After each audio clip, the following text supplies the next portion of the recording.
Là, j'étais en train de me dire un truc que je trouve important de souligner.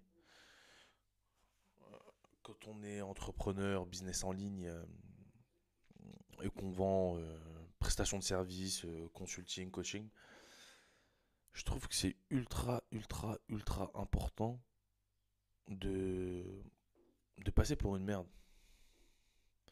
Vous allez comprendre ce que je veux dire par là. Je parle pas de se dénigrer ou de faire, de dire quoi que ce soit de mal ou de mauvais ou de négatif sur soi-même, hein. Non, pas du tout. Non, je pense plutôt que tout le monde va vous dire quand on fait du storytelling et tout, de raconter, on va dire, la partie négative de sa vie, etc. Mais si vous voyez plus le storytelling comme un outil marketing de un, bah, le fait de raconter des histoires, qui est entraînement et que depuis qu'on est petit, on nous raconte des histoires, d'accord. Maintenant, il y a un petit cheat code, c'est que au lieu de le voir comme un outil marketing absolument, et de rester focus dessus, etc., parce que pour la plupart d'entre nous, on n'est pas copywriter, d'accord. On n'a pas le temps de devenir copywriter et on cherche pas à devenir copywriter parce que c'est un métier. Nous, ce qu'on cherche, c'est à développer notre portefeuille client, à développer notre compte en banque et puis à développer notre business tous les jours, tous les jours, tous les jours, tous les jours. Et en fait, j'ai compris qu'à travers le storytelling, ce que les gens veulent, ce que les plus grands veulent nous dire à travers le storytelling, sans rentrer dans la technique, dans le il faut que tu commences comme ça, etc.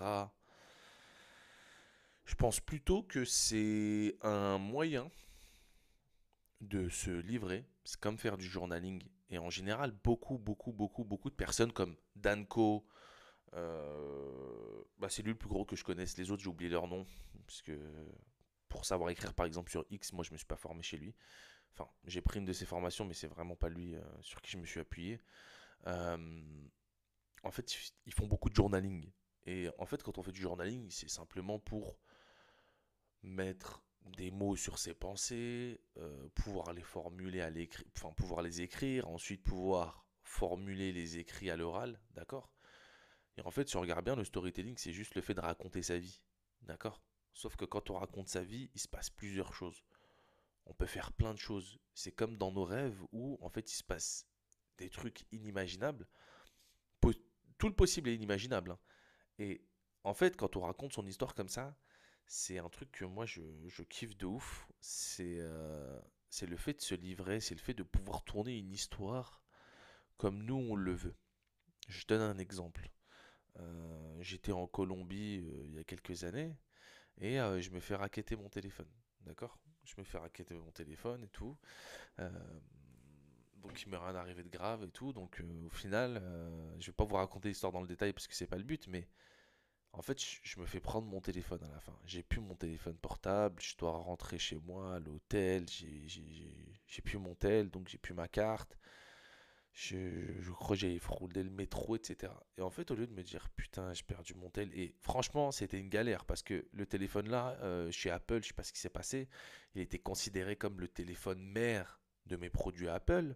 Donc, même à travers mon Mac, quand j'ai acheté un autre iPhone, il y a des choses que j'ai pas pu récupérer. Il y a plein de choses que j'ai pas pu récupérer. Et ça, c'est bien chiant, mais bon.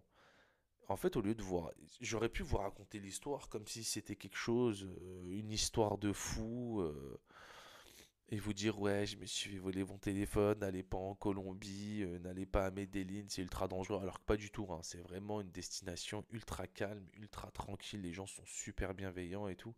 Il y a, comme partout, des pickpockets, des gens qui vont venir vous racketter si vous allez au centre-ville et qu'il n'y a pas de touristes. Donc moi, c'est ce qui m'est arrivé, mais je m'en suis très bien sorti, hein. Sauf que je peux vous raconter l'histoire comme si c'était la pire expérience de ma vie, d'accord. Ou je peux me poser, prendre du recul et vous raconter l'histoire comme si c'était un moment de ma vie où je me suis senti déconnecté, où je me suis dit, en fait, je me suis retrouvé sans téléphone et je me suis retrouvé avec plein de blocages, dont par exemple mes applications bancaires. Il y avait plein de trucs, plein de galères comme ça. Et en fait, c'est trop bien parce que je vis des trucs. Donc, il n'y a que quand on sort de chez soi qu'on vit quelque chose, hein, sauf si vous habitez à Grigny-la-Grande-Borne où il se passe des trucs tous les jours, mais vous comprenez le principe. C'est pour ça qu'on vous dit de sortir de votre bulle et de votre zone de confort. C'est que vous avez accès à des choses et vous allez vivre des histoires que vous ne vivez pas habituellement. Et c'est vraiment ça que nous, on va venir chercher en voyageant.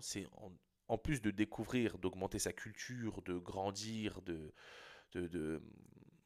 d'avoir une maturité totalement différente des gens, euh, l'ouverture d'esprit et tout, c'est vivre des choses. Celui qui voyage pour pas vivre d'aventure, il voyage pas. D'accord? Si tu me dis que tu voyages juste pour aller dans un hôtel 5 étoiles et voir une eau bleu turquoise, ok, mais c'est pas un voyage, ça. T'as juste été dans un endroit où il y avait de l'eau bleu turquoise et un hôtel 5 étoiles de fou. Par contre, si tu me dis que tu vas dans un hôtel plutôt normal, mais que tu sors, tu vas dans la jungle, tu vas te promener dans des endroits pas mal fréquentés, mais des endroits pas touristiques, d'accord? Là où il se passe des vraies choses. Et c'est ce qui m'est arrivé, donc en fait, c'est ça le storytelling. Et c'est comme ça qu'on peut l'utiliser à notre avantage et personnel. C'est que si moi demain je fais du journaling, d'accord? Je fais du journaling en fait tous les jours. Donc journaling, pour ceux qui ne savent pas vraiment ce que c'est vraiment écrire ses pensées, écrire des idées, etc. C'est vraiment raconter sa vie, mais l'écrire sur un carnet, que ce soit en mots, raconter, vider tout son esprit, toute sa tête sur un carnet. Moi, j'avais pas trop l'habitude de le faire. Je le fais depuis que vraiment je commence à écrire et tout sur les réseaux. Euh, je suis pas quelqu'un qui écrit beaucoup, qui lit beaucoup, beaucoup de livres, etc. Déjà, je mets du temps à lire, mais quand j'écris, si je peux écrire cette histoire sur mon bloc-notes le lendemain matin, donc je vais me coucher, je suis dégoûté, etc. Le lendemain matin, je viens, j'écris mon histoire, d'accord, sur mon carnet, ou le soir même, j'écris l'histoire, ce qui s'est passé. Le lendemain, je vais en faire un post, parce que voilà, ça me tient à cœur de raconter ce qui s'est passé de mon aventure. Je suis en Colombie. Avec le recul, je me dis, ah punaise, en fait, si je l'aurais vraiment mal vécu, le fait de l'écrire, j'aurais pu le raconter d'une autre manière. D'accord? On peut se permettre, si on écrit, qu'on fait du journaling, de tourner une histoire à notre avantage. Et c'est ça, le fait de faire du storytelling et de tout le temps essayer de vivre quelque chose, de l'écrire, et après quand on relit ses notes, parce que c'est là où se trouve la magie, c'est quand on relit ce qu'on a écrit, c'est vraiment de comprendre l'envers et de se remettre dans le contexte de ce que tu as vécu. D'accord? J'aurais très bien pu. T'en as plein qui vont vous raconter, et beaucoup ça. Les gens en général, ils vivent pas d'histoires incroyables, hein. Ils transforment ces histoires-là. Oussama Ammar, c'est un maître dans ça. D'accord? Hormis les histoires incroyables qu'il va raconter sur, je sais pas, les Yakuza, etc., etc. En fait, un jour, il a raconté une histoire où tout le monde était fasciné pour expliquer la mentalité au Japon, et ça c'est vrai. C'est quand il a laissé un pourboire et que le mec du resto, il a couru pour lui rendre son argent parce que le pourboire est plus vu comme une insulte à son travail qu'un remerciement, d'accord? Donc il n'y a pas cette culture-là. Pour eux, faire du bon travail, c'est censé être quelque chose de normal. On n'est pas censé avoir un petit bonus pour ça. Et en fait, il raconte l'histoire tellement bien, alors que c'est juste un mec qui a donné un pourboire et le gars, si je vous raconte l'histoire, c'est il est parti manger, il a laissé un pourboire, le restaurateur il a couru, lui a donné, il a dit on prend pas de pourboire. Point. Voilà. Sauf que s'il te raconte ça et il te met dans un contexte, etc., il aurait pu dire les Japonais, c'est des fous, ils manquent de respect, tu leur donnes l'argent, ils prennent pas. Tu vois? Et ça, c'est le fait de pouvoir repenser au moment présent, de pouvoir relire ses notes. Alors quand vous faites du journaling, quand vous voulez faire du storytelling, d'accord? Déjà, écrivez vos idées à l'avance, parce que si tu n'écris pas ses idées à l'avance, il n'a pas le temps de les bosser. Ok? De un. De 2, l'IA ne pourra jamais faire le storytelling à votre place. Pourquoi? Parce que vous avez besoin de raconter l'histoire à l'IA pour que lui il la transforme en post ou qu'il suive une structure très spécifique, etc. Mais ce que vous devez comprendre, c'est que vous devez raconter l'histoire. Vous devez donner vos émotions, vous devez faire tout ça. Vous devez raconter l'histoire en entièreté pour que lui, il puisse structurer et moduler pour que ça passe à l'écrit. D'accord? Donc, prenez en compte que raconter son histoire, c'est juste transformer juste la réalité à votre avantage. Et que ce soit votre réalité à vous, ou que ce soit juste euh, remodeler la réalité ou l'histoire ou le vécu que vous avez. d'accord? Euh, Il y en a plein qui vont vous dire, ouais, je viens d'un milieu fauché, ouais, je suis étudiant fauché. Ouais, je passe de étudiant fauché à millionnaire. On trouve plein de mecs qui sont comme ça, d'accord? Mais c'est quoi étudiant fauché, moi? Je comprends pas. Qu'est-ce qu'il y a ceux qui sont étudiants de base? Moi, je connais personne qui est étudiant et qui a de l'argent, quoi. Sauf si tes parents ont de l'argent, mais si c'est l'argent de tes parents, c'est pas le tien, d'accord? Ça me pique le nez. Donc, comprenez que le storytelling ne racontez pas forcément que l'histoire brute, mais tournez-la à votre avantage. D'accord? Quand vous vivez des choses, si vous êtes assis dans un parc et qu'il fait beau, et que les oiseaux chantent, et que le papillon il vole, et etc., et qu'il fait bon et que vous sirotez un bon petit cocktail, etc., mais en fait, ça, c'est la vie de tous les jours. C'est quelque chose des plus banals.